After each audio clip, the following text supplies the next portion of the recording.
अस्सलाम वालेकुम वरहमतुल्लाहि वबरकातुहू। दोस्तों, उम्मीद करता हूँ कि आप खैरियत से होंगे।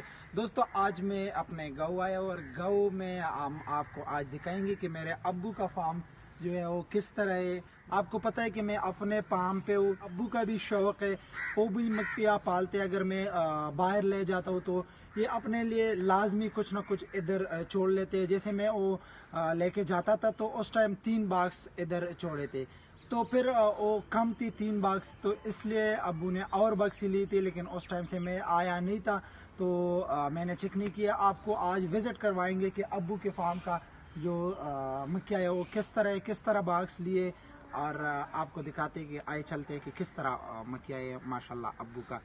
ये नहीं कि अब्बू का और मेरा अलग अलग है, वही भी अब्बू का है, लेकिन वो इस टाइम मेरे निगरानी में और मैं उसमें काम करता हूँ। अब्बू के साथ छोटे भाई है मेरे, तो वो इसका चिकन वगैरह करते हैं, तो आज मैं चेक करता हूँ। ये आपको आज अब्बू का फार्म दिखाते हैं कि किस तरह मक्खिया है अब्बू के फार्म का। तो आइए चलते हैं।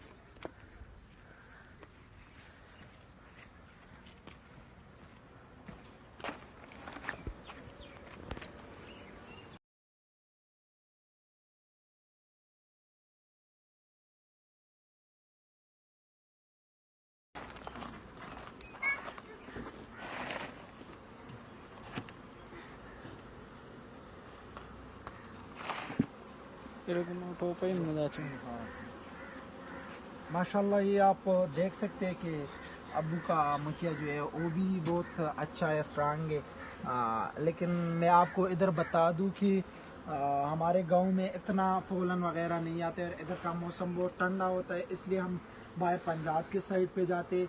इधर अभी अभी जो है वो सीज़न स्टार्ट है इंशाल्लाह, तो इस टाइम मक्खिया स्टार्ट लेती है आगे बढ़ने के लिए। तो ये आप देख सकते हैं कि एक शीट दिया है, तो ये मैं आपको दिखाता हूँ।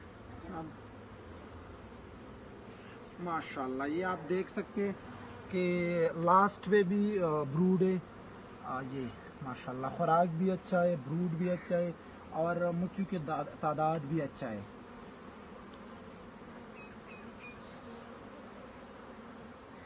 माशाल्लाह, ये भी ठीक है।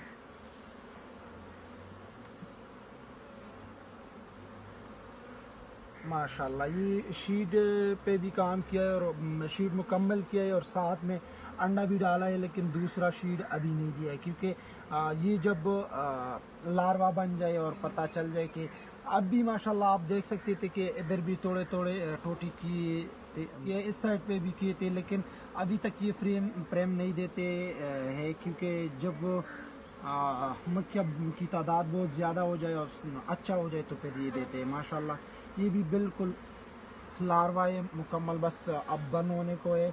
और आप देख सकते हैं कि माशाल्लाह बहुत अच्छा लार्वा है, क्योंकि ये इधर से देख ले, ये सारा जो है ये बचे।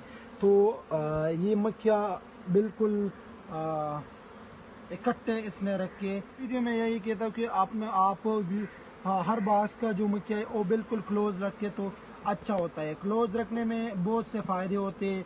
एक तो जब आप फिर शीट देते हैं तो बहुत अच्छा काम कर लेता है, और दूसरा ये कि इसमें बीमारी बहुत कम आती है। और ये अगर आप देख लें माशाल्लाह, तो ये भी ब्रूड है, ये आप देख लें। तो अगर आप इधर आप 1 2 3 4 5 6 7 8 फ्रेम है, और 8 के 8 इसके साथ 7 तो बिल्कुल ब्रूड है, बन ब्रूड है। एक जो है वो शीट दिया हुआ है और शीट में भी अंडा है, लेकिन अभी तक और शीट नहीं दिया है, ताकि वो लार्वा बन जाए तो इसके बाद और मक्खिया इस पे अच्छे हो जाए तो फिर देंगे। मैं इधर आपको बता दूं कि माशाल्लाह बहुत अच्छे बाक्स है और अच्छा मक्खिया है, लेकिन मैं इधर आपको बता दूं कि मैं इसमें ज़्यादा कुछ इसलिए नहीं कह सकता क्योंकि मेरा तजुर्बा तो अभी बहुत कम है, और अब्बू का तो माशाल्लाह बहुत तजुर्बा है इस काम में। अगर मैं इसमें कुछ कहूँ तो वो गलत बात है। ये आप देख सकते हैं कि माशाल्लाह इधर 2 कलर में अब्बू ने जो बाग से बनाए, ये आप देख लें, ये एक कलर है और ये बिल्कुल नया कलर है। इससे पहला जो है हमारा पुराना कलर जो है वो ब्लू कलर है, तो वो हमने अब चेंज किया, इस पे कन्वर्ट हो गए। और ये जो है अब मेरे पास उधर अपने पान में भी है और ये भी उधर है, لیکن اب جو ہے اب یہ نیا کلر ابو نے سلیکٹ کیا ہے اور یہ جو ہے یہ بھی تھوڑے بہت بنا لیے. تو ماشاءاللہ یہ سارے آپ دیکھ سکتے ہیں. تو انشاءاللہ بس فارم آہستہ آہستہ انشاءاللہ بڑا کریں گے اور آپ کو پھر زیادہ مچھو انشاءاللہ دکھائیں گے کہ فارم جتنا بڑا ہو تو اچھا ہے. اگر آپ پیسے اس کے اوپر خرچ کر سکتے ہیں، اتنے پیسے ہے کہ آپ انویسٹ کر سکتے ہیں، تو بہت اچھا ہے. تو اگر آپ یہ کام سیکھنا چاہتے تو ویل اینڈ گڈ. میں اپنا نمبر ویسے بھی ہر ویڈیو میں دیتا ہوں، اگر آپ واٹس اپ کر سکتے ہیں اور ویسے بھی کال کر سکتے ہیں. ہم آپ کو انشاءاللہ ضرور مشورہ دیں گے. اگر آپ اس میں آنا چاہتے تو پہلے یہ کام سیکھ لے، پھر آئے تو بہت بہتر ہے. انشاءاللہ آپ کو یہ ویڈیو پسند آیا ہوگا. اگر پسند آئے تو پلیز اپنے دوستوں کے ساتھ لازمی شیئر کریں. پھر ملیں گے انشاءاللہ ایک نئی ویڈیو کے ساتھ. تب تک کے لیے اللہ حافظ.